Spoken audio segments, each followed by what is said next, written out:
What's up guys, DJ Gamuli Architect here and welcome to my channel. Our topic for today is about how to create a customized wood huts in Revit.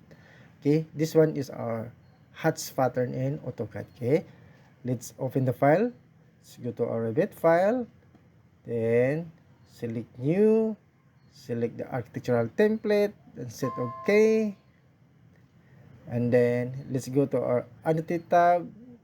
Select this one, then you choose the region, fill region, and then let's create a rectangular hatch. Okay, this one is the diagonal cross hatch and set OK. Then select this one, let's go to the edit type.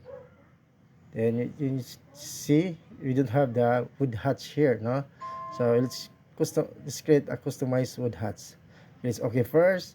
Then let's duplicate this one, select this duplicate, then let's claim as wood hatch, then set OK.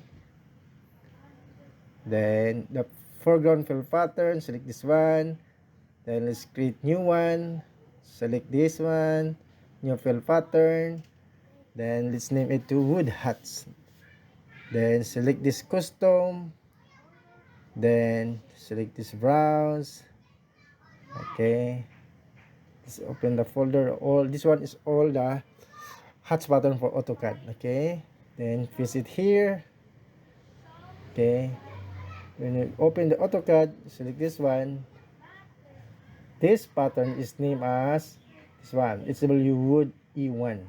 Okay, let's go to our file, then find our wood hats pattern, this one, then open. Then when you see the preview, you can see the wood hats here. So let's decrease our import scale to 0.1. See, you can see now, but let's put it back the 1. Then when you select OK, the pattern with the values you have to apply is towards decreasing the line spacing values. So let's decrease the values of import scale. Okay,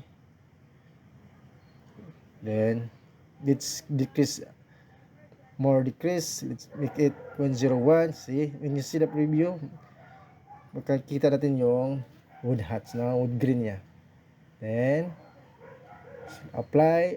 Okay, see guys, ito yung how to create the customized wood hats pattern. See, new lessons learned guys. So don't forget to like, share, and subscribe. A little bit help guys. Thank you.